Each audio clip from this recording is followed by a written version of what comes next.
धारावी पुनर्विकास विरोधात ठाकरेंची शिवसेना आंदोलन करणार। सोमवारी ठाकरेंच्या शिवसेनेचे मुलुंडमध्ये मेळावा। आदित्य ठाकरेंचे मेळाव्यात संबोधन।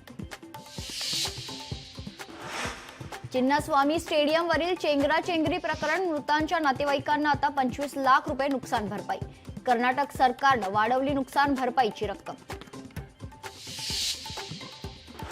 मुंबईत घाटकोपर वर्सोवा मेट्रोला 11 वर्ष पूर्ण। 11 वर्षात तब्बल 111 कोटी प्रवाशांनी केला प्रवास।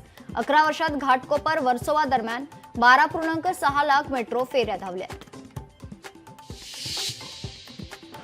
मुंबईकरांची ई शिवनेरीला पसंती कायम। ई शिवनेरी बनली मुंबईकरांची लाडकी। बस सेवेला 2 वर्ष पूर्ण, कमावले 50 कोटी।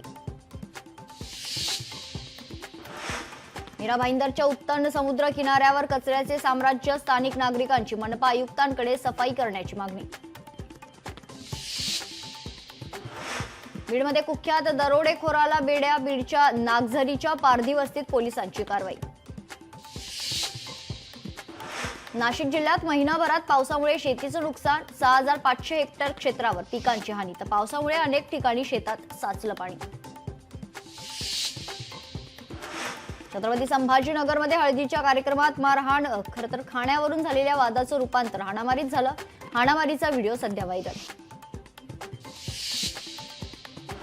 नाशिक रोड सेंट्रल जेलमध्ये कैद्याला मारहाण। 3 कैद्यांची एका कैद्याला मारहाण, तर समीर सोनवणे या कैद्याच्या फरशीच्या तुकड्यानं मारहाण केल्याची घटना।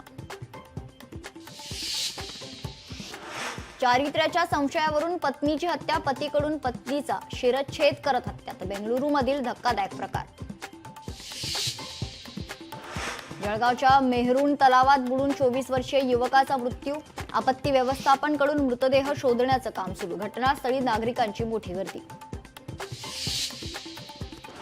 इचलकरंजीच्या ताकवडेत गावठी कट्टा घेऊन फिरणाऱ्याला अटक। आरोपीकडून गावठी कट्टा, 2 जिवंत काडतूस जप्त।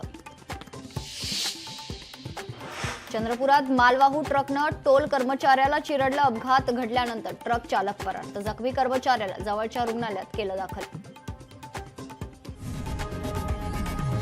लोकशाही मराठी ऐका, पहा, जागरूक रहा।